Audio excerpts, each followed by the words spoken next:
My presentation today about emotional dysregulation and stress and gambling disorder and internet gaming disorder. Gambling disorder and internet gaming disorder are behavior addictions, in the center of which independence from a certain type of the gaming behavior, over which the control is lost, both in frequency of involvement in the game as well as in type. A pathological craving for play appears and eventually increases to a compulsive urge, which is constantly embodied almost without a struggle of motives. The dependent person continues to play despite the negative consequences for his mental and physical health, personality, relationships, in the family, with friends, and in the term. In the professional sphere or in the school. The pathological need for the game or using a social network become dominant and replaces all other interests, hobbies, form of activity, relationships, and even the basic needs, food, sleep, intimacy, childcare, etc. There are some cases when players ignore deterioration of physical health and even severe pain. They did not hear loud sounds such as screaming and crying children or pets. One teenager gamer who was playing in the toilet hidden from his parents, was so carried away and detached from the surrounding reality that he did not hear any screams and knocks on the door of frightened parents, or even how his father broke down the door. He woke up only when somebody took his smartphone. Gamers and gamblers and pathological social media users isolate themselves from the environment.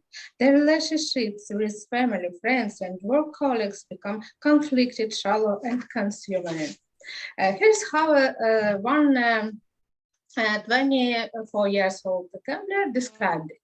Before I started betting, I had relationships with my parents, girlfriend, friends, and work colleagues, which were not always smooth, but I had some feeling for them. They were important and interesting for me, and after I got carried away with sport betting, all people seemed to be depersonalized and divided into two categories: those that prevented me from doing this and those that contributed. And my attitude to them was determined by which of these two categories they belong to. Epidemiology. Prevalence of IGD. In the detailed epidemiological review of 2017, which analyzed the studies prior to May 2016, the prevalence of IGD in general samples varied from 0.7% to 27.5%. In the vast majority of studies, it was high among young people under 35 years of age. The overall picture of prevalence studies suggests that this issue is poorly understood, and these indicators not even approximately reflect the real picture today. For example, a 2015 study by Russian scientists showed that gaming is widespread among students. 92% of high school students play computer games, 65% of college students, and 41% of university students. And almost half of high school students, 45.5%, a third of college students, 29.3%, and 1 in 10 students of the university, 13.4% have signals of excessive enthusiasm for computer games or problem games. Today, the game industry is a $100 billion business with billions of active users of different ages, among which people in the age range from 10 to 66 years old predominate. Information technology for engagement and retention in the game are constantly being improved. As a result of this effect on the human mind and the brain, the prevalence of IgD and IgD exceeded the prevalence of all substance use disorder combined. Prevalence of GD. Prevalence of clinical dependencies, pathological and problematic gambling, according to rare studies for the period from 2000 to 2016, in varies from 0.7 to 7.2% among adults and almost 2 times more from 0.2 to 12.5% among adolescents. This is despite the fact that gambling by teenagers is an illegal activity. Data from Italian researchers show an increase in the prevalence of GD in the population to 23% during the period of isolation of connection with the COVID-19 pandemic. The number of players experiencing serious subclinical problem in 2 to 3 times more. It's also well known that most problem gamblers never seek professional treatment, and no more than 5 to 10% of applicants making research on the prevention of suicide challenge.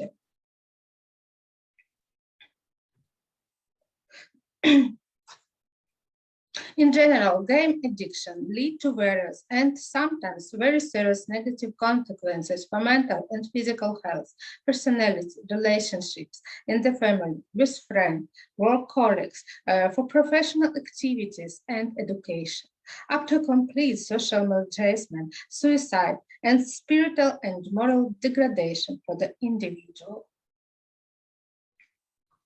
These negative consequences were grouped in a table. Altered state of consciousness in GD and IgD as a factor contributing to chronic distress and addiction. From the clinical observation, thanks to the self-report of the players themselves, it's well known that during the game, as the addiction progresses, a person enters an altered state of consciousness, like a trance or hypnosis. In the scientific literature, the term flow state, flow experience, or dark flow of a dark stream occurs. But the definition of game trance or hypnosis better characterizes these states. Detachment from problems and disappearance of the surrounding world, complete absorption in the game process with the GD computer game, with IgD, which become the only reality for the person. Change of self-identification up to merging with the slot machine, game avatar, or network image. Increases the sharpness of perception of sounds and color effects in the game, and in the case of a computer game, the sharpness of the perception of the game world to the point that the player ceases to perceive the flaws and imperfection of computer graphics. For its narrowed perception, the game space becomes a full-fledged three-dimensional reality, the same as real world. By the way, the design of online games and gambling in online casinos very much contributes to this immersion, so its realism is very seriously worked on. Tachyronia develops a change in the perception of time. A person feels that he has spent much less time in the game or on the social network than in reality. Memory of some events and circumstances in the game is violent. For example, only wins or almost wins are remembered, which has already been proven motivators to continue playing, and losses are forgotten or minimized. As a result, a person does not remember how much he lost and how much he won, as well as where, when, and how much he borrowed.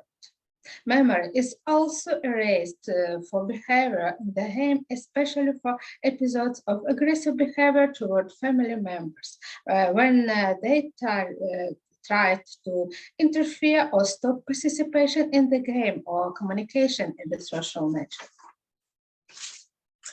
Altered neuron of consciousness on the game process up to tonal perception. This complete emotional detachment from problems, there are actually strong emotional swings about the event in the game, from euphoria to dysphoria, from anticipatory excitement to utter despair. Sometimes the whole spectrum of emotions is experienced is one game from peak positive to peak negative.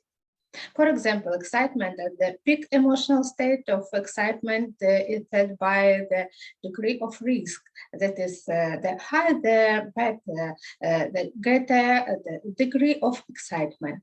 Emotional swings in internet video games are set by the event of the game, the wins and losses in the game, and what happens to the avatar, since there is a partial or computer avatar's self-identification. The game industry, there's neurobiological studies of avatar self-identification of Igd.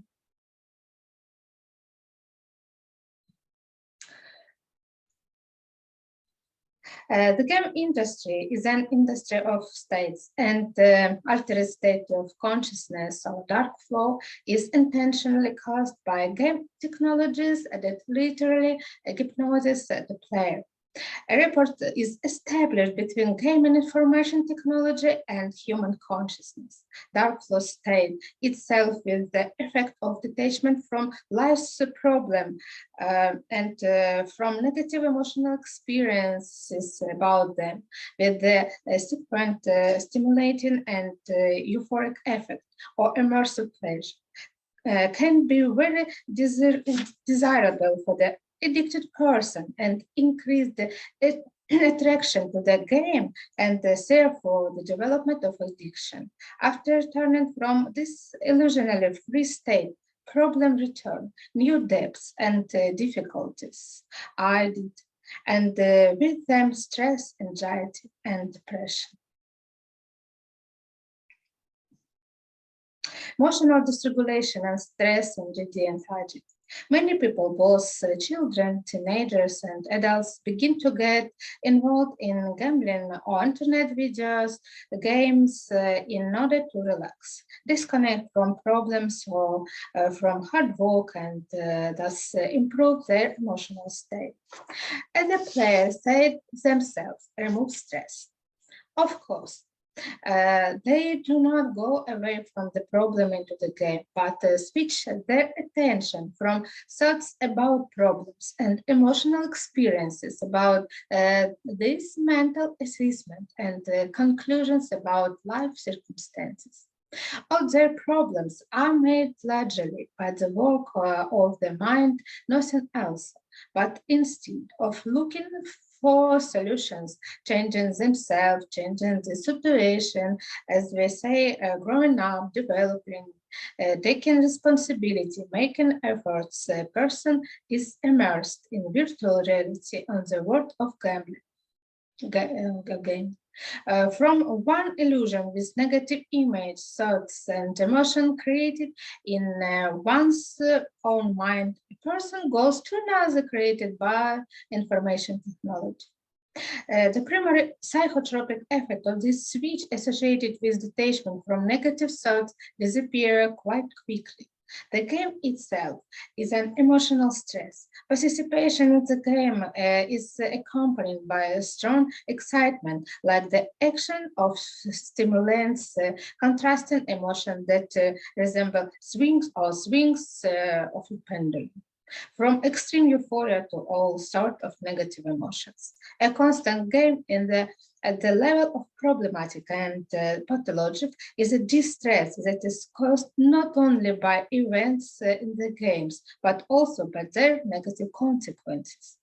The arousal phase is followed by an exhaustion phase with asthenic emotions, depression, lack to desire, and strength to do anything, and cognitive dysfunction. All this we observed in patients with IGD and GD. Indicators of experienced distress are functional and structural change in the brain, vegetative shifts, changes in the secretion of hormones of the hypoadrenal system, and the neurotransmitters, cortisol, norepinephrine, and epinephrine.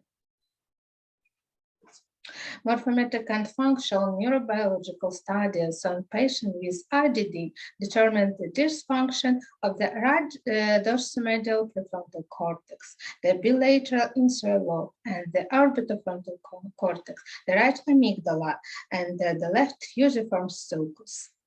These areas of the brain are associated with emotional regulation, inhibitory control, in relation to undesirable behavior. Previous morphometric studies have shown that IGD is associated with structural abnormalities in gray matter, such as decreased gray matter volume in the frontal, cingulate, insuparietal cortex, and amygdala. And the same zones decrease in the volume of gray matter is found in post-traumatic stress syndrome as a result of severe chronic distress and depression. A decrease in the volume of gray matter in these areas of the brain is observed due to the debilitating effect of the central nervous system of chronic distress. In patients with GD, there was a decrease in the content of gray matter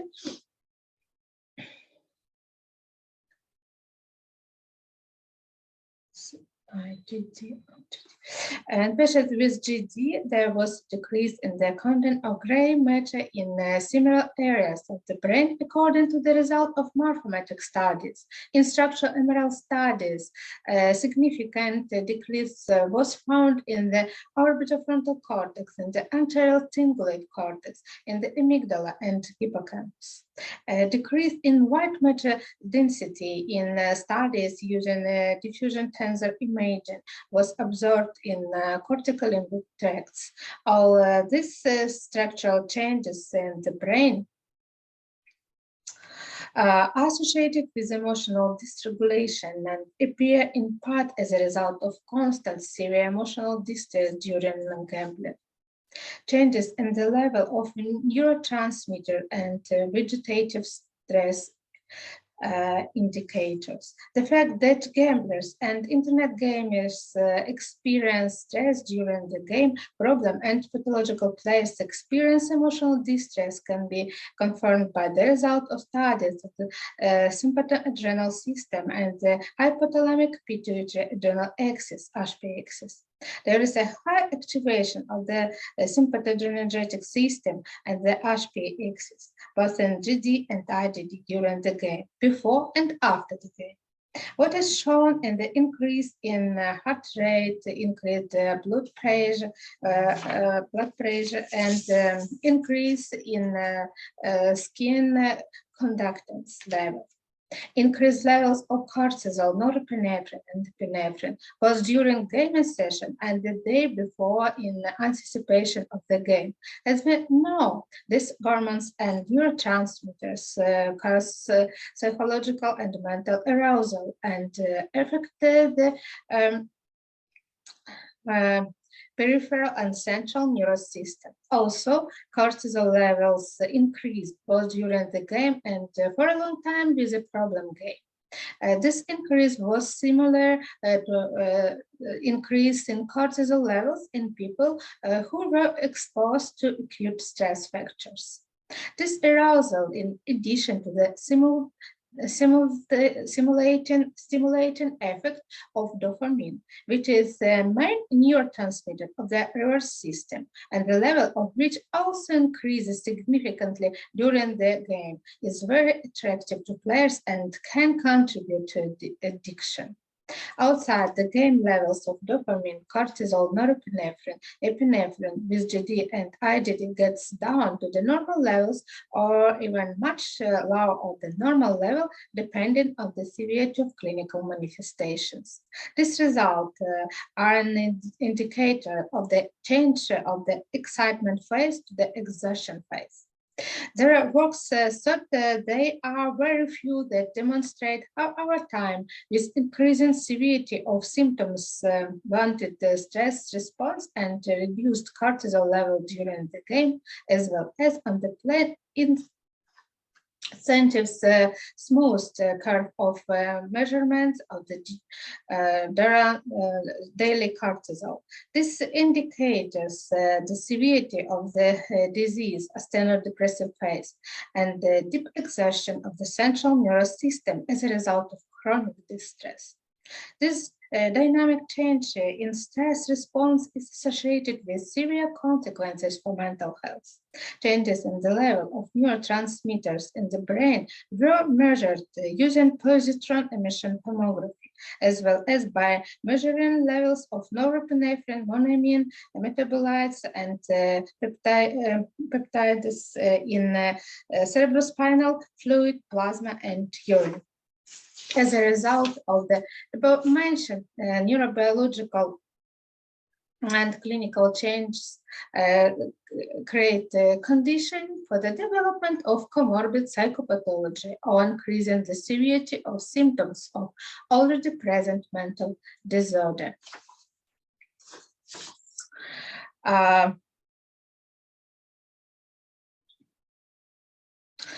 Depression is one of the most common comorbid psychiatric disorders of gambling addiction and internet gaming disorder.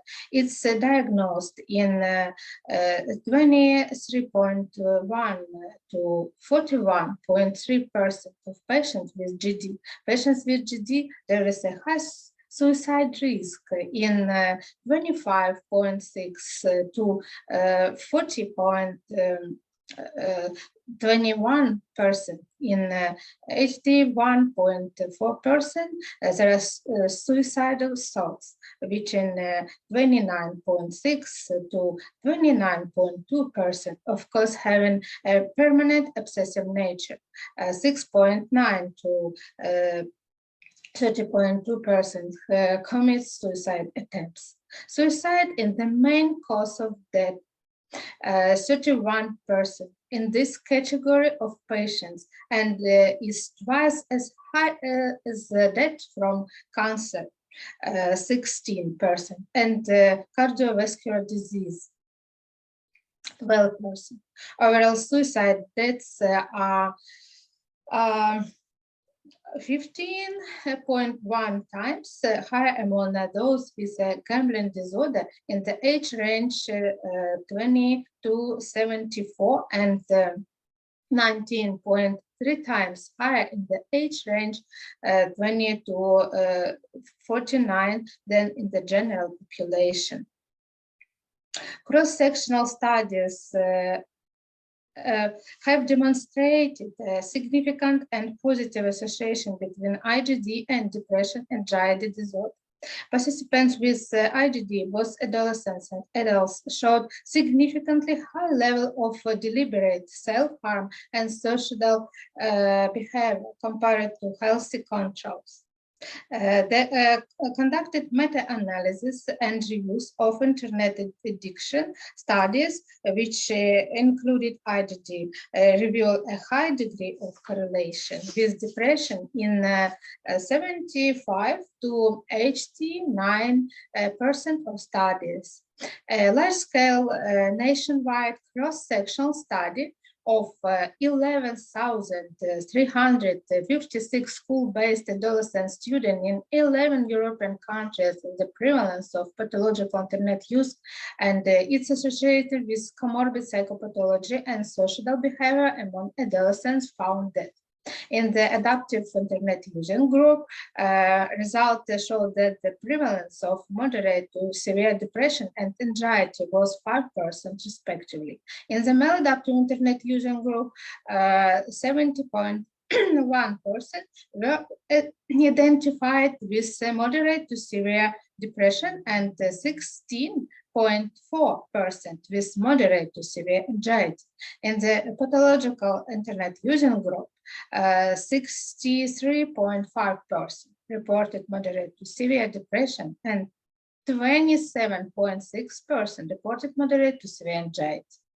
The proportion of depression and anxiety was significantly higher in the maladaptive internet using and pathological internet using groups.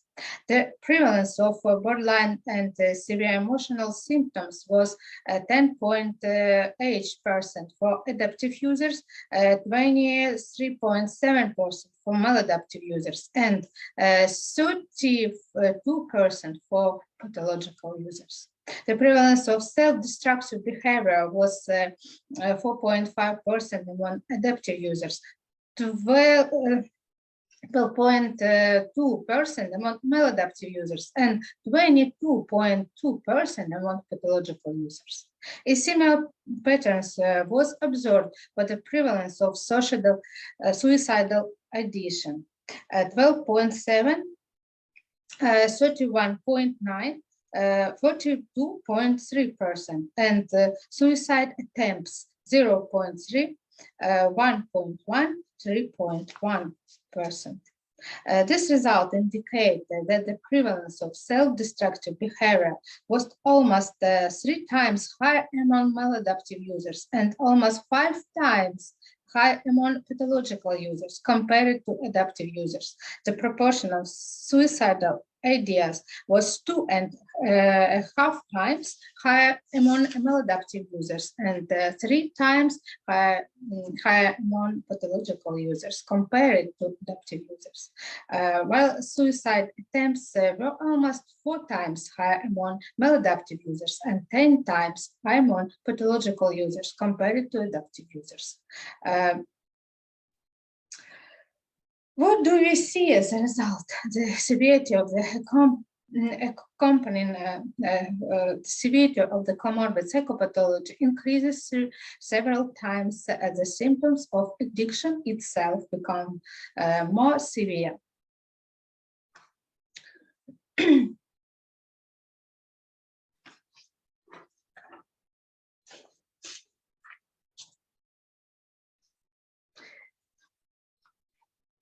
The analysis of clinical and neurobiological studies, as well as their own clinical cases, reveals that emotional dysregulation, constant emotional distress, experienced altered state of consciousness with a violation of self-identification during the game, as well as increasing negative social consequences, are predisposing risk factor for the development of depression or other comorbid psychopathology in these behavioral addictions.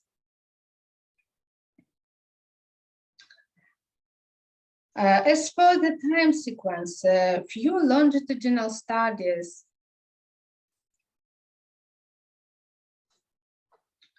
have found a bidirectional relationship between comorbid psychopathology and the severity of addiction symptoms.